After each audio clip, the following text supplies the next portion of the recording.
Hey YouTube, Machismo Eugene.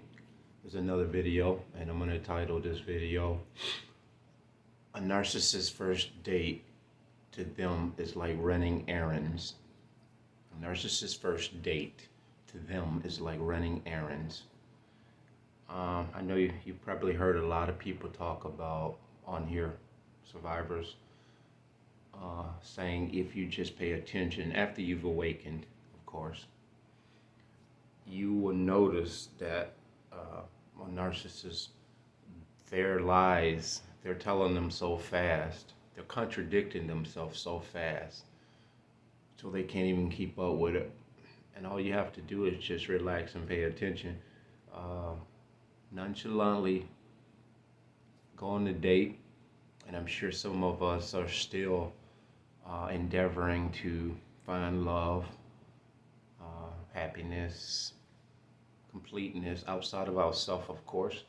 You may want to spend some time with someone, just because as a human, that's kind of what we're here to do, to cohabitate in a real good way and to be a benefit to one another. So if any of you guys out here are interested in dating, this is just some stuff I'm going to talk about how the narcissist, when you go out with them on a date, from the time they walk in, say if you're meeting them somewhere for dinner or lunch, they walk in almost like they ran in out of a northeaster storm. This is what they do to try to seem super important. And besides that, they even are running late to be where they're supposed to be with you. Say they come in after you. They come in and they sit down. Oh, I'm sorry. Blah, blah, blah.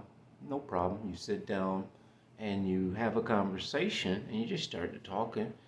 Right way, it goes into interrogation mode on the narcissist part once they settle down and settle in. Because they need to have some noise. They need to have something going on. They need to have some kind of distraction going. And you're it. You're their distraction. If a narcissist came in and started talking, this is what they most often would talk about. All of their achievement, all of the things that they do. They're the greatest parent in the world. They've done this. They've parted the Red Sea.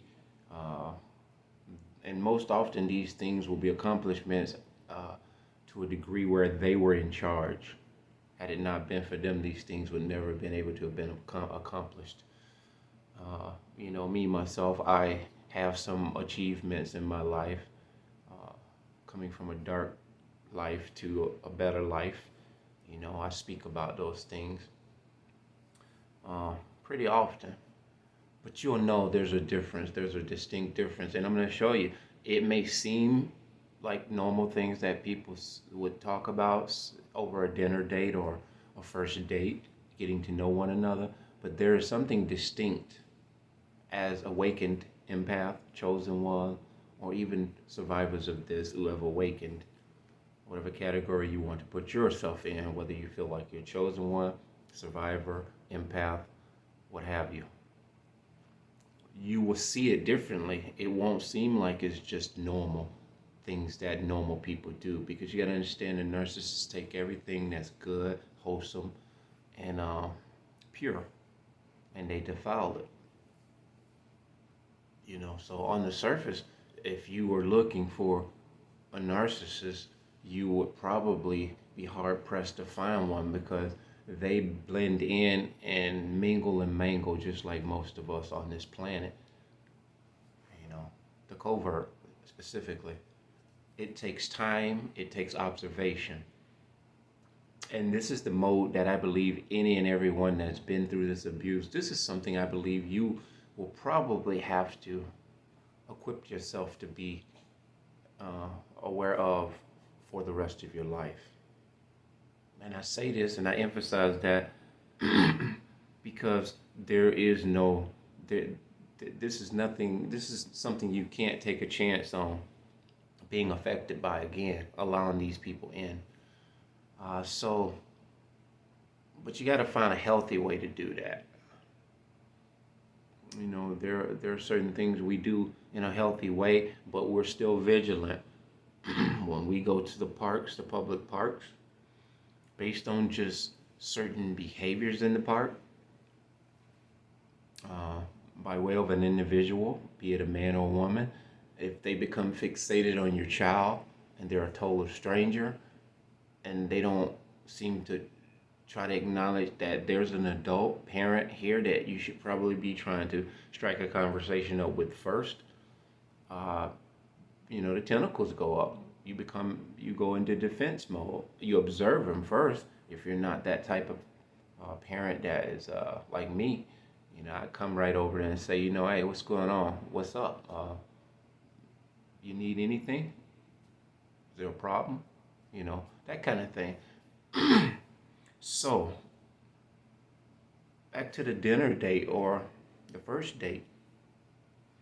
They come right in and they finally settle down and they start rattling off all the stuff that they did and had to do.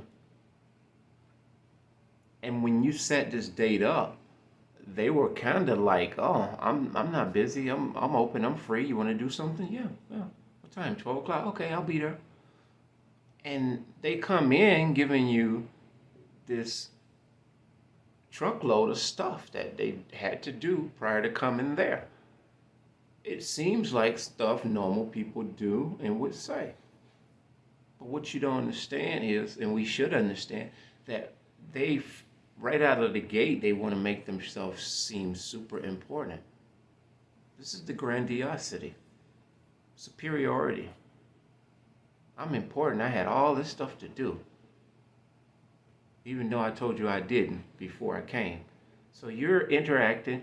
They begin to interrogate you. I said this on another video. They start asking you specific questions about your family, how close you are to them, do they live in the area, how many kids you got, which seems normal too. The difference in when a narcissist starts to question you about your children, like one specific, in my case, a woman asked me, we were into the getting to know phase, and she began to say she had 2 kids. Me as an empath, chosen one, I don't see a need to pry into the specifics of the ages.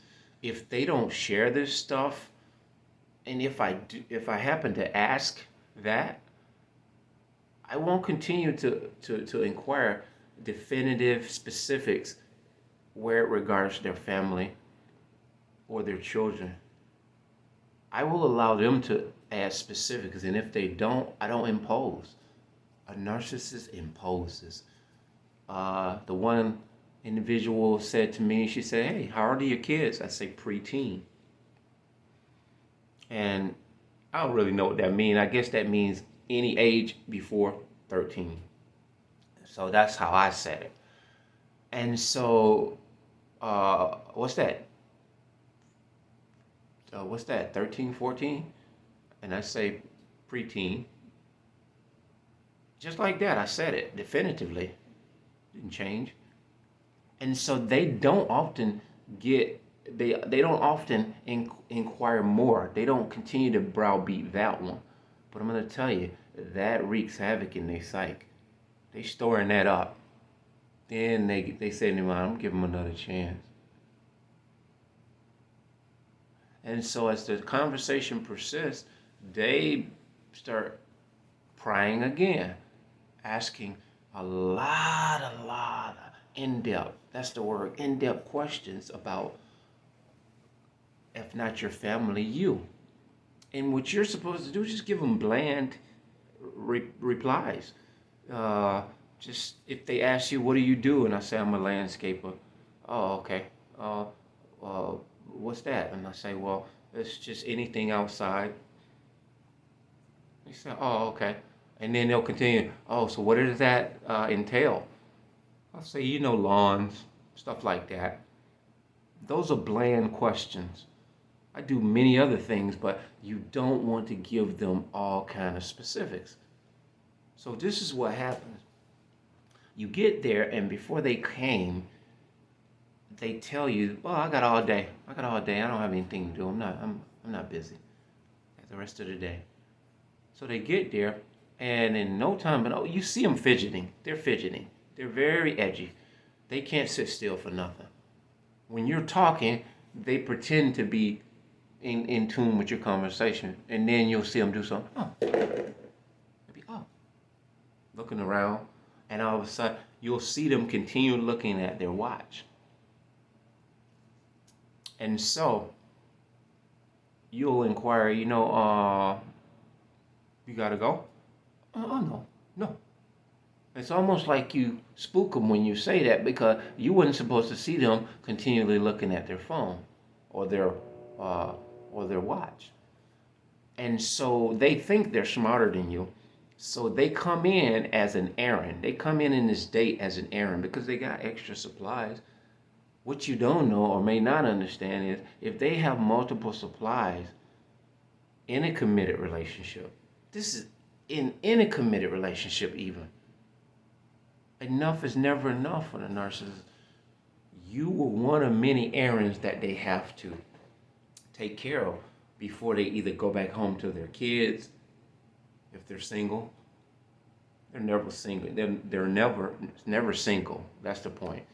But they may have a primary supply at home, but they are constantly looking at that phone. They're just like edgy, and so as you say, you have somewhere to go. No, okay. You look back at them. You continue to conversate. This goes on probably for another 10, 15 minutes, and you're done with the meal, of course, and you're probably just sitting there talking, just small talk, and all of a sudden they were like, oh, I gotta get going. And at this point, you don't say anything. You don't say, oh, I thought you had the whole day. You could say that. Of course, you already know what kind of answer you're going to get, a bunch of lies. Oh, I just thought about something. I got to go home and make dinner for my daughter. And this, that, and the other. And I got to do this and I got to do that. As before, they've said their children were self-sufficient. As an example. They would have said earlier that their children were self-sufficient. Now, oh, I forgot I got to go home and cook for my daughter or my son. So if you pay attention to them, these little things that might not mean a lot to a lot of people, they are very valuable to someone like an empath or a survivor who's awakened. Matter of fact, you've always had the ability to do this and discover this and almost read this in people you just was not aware of the ability to do it. And once you become aware of who you are and the abilities that you have, you can do two things. Both calm the hell down when you go to a first date. You ain't got to be so super excited because they're interviewing you. The narcissist is interrogating you, interviewing you for the job. They're doing what do you call that? When you go casting, they're doing a casting call for a role you're gonna play in their movie. This is not an even exchange. Remember that. It is always them coming in the intro and as in the exit. They are coming in to take more than they bring. They bring little, but they take a lot, whether it be out of you as a person, out of your finances, half the house, if they marry you, the car, the kids. They'll take the kids, and they don't even want the kids. They'll fight vehemently for custody, and they don't even want them. But they do want them because they need them for supply, and they need to continue to recruit these kids and indoctrinate them as the up-and-coming minions to carry on the legacy of Narcissist. So, first dates, you're just pretty much an errand, like running to Walmart to them. You're just one of many things they have on the list. And it's just that. I mean, you could write down, oh, go to uh, Dunkin' Donuts, meet for coffee. We all jot down things like that in a list of sorts, whether mentally or on paper, because sometimes we just forget.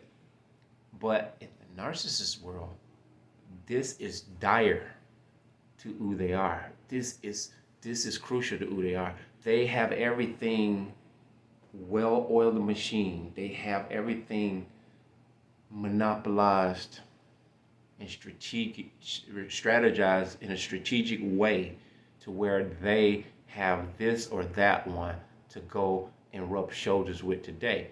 They have to go and massage all their supplies, potential future supplies, potential candidates to even become a supply. So as I said, it's just like an interview for positions in a job. That's all you are anyway, an employee for the narcissist. Your servant.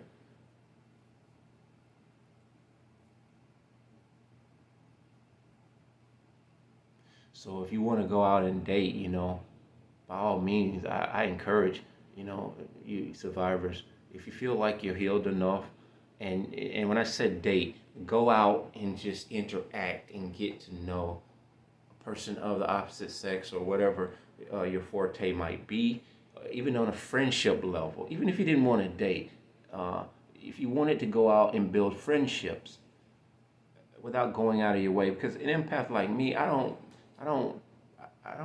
not interested in going out building those type of relationships. And what I do in my profession, I build relationships anyway, without even trying. We attract people as empaths. We attract people of all sorts, good and bad. So that's just an ability that we have. So doing that, just kind of watch these things where these people are anxious, these monsters. They're anxious. They always got one foot in the door and one foot out, as I've been told on the channels here.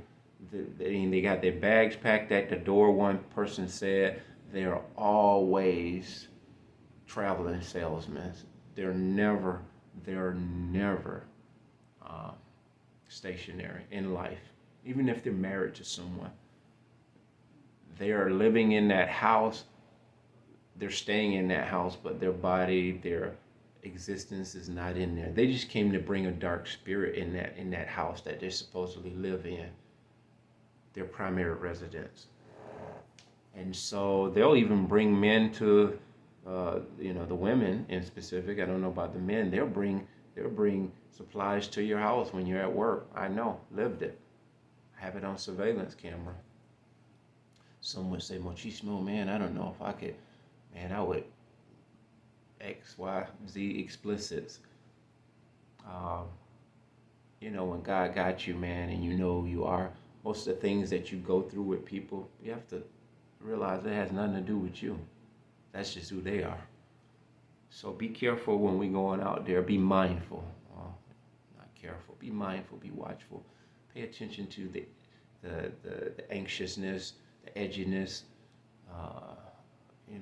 with this potential date, because that is a trademark of a narcissist. They're just like, they're not interested in you or the conversation as a whole in a real way, in a healthy way, in a pure way. They're just interested in what they can garner from that conversation to just see how much of, they just check in. They just check in. They just clock in to let you know that they were there. Almost like the job. You check in, you clock in, you let them know that you were there. They just come to the date for the visiting phase because they're going to put you on the shelf for later. That's why they're so anxious. That's why they don't value your time like you value theirs, I guess is my bigger point. And it'll have you wondering, man, that was just awkward the way they just stayed. And in the back of your mind, they just said they didn't have anything to do. And it may seem like logical explanation when they say, "Oh, I forgot I gotta go home and I gotta make dinner." But that in and of itself would be fine. But you gotta understand there's the looking of the watch, there's the nervousness, there's a lot of things that play into part with this. So those are some of the distinct observations that you need to pay attention to. Okay? as usual, bless.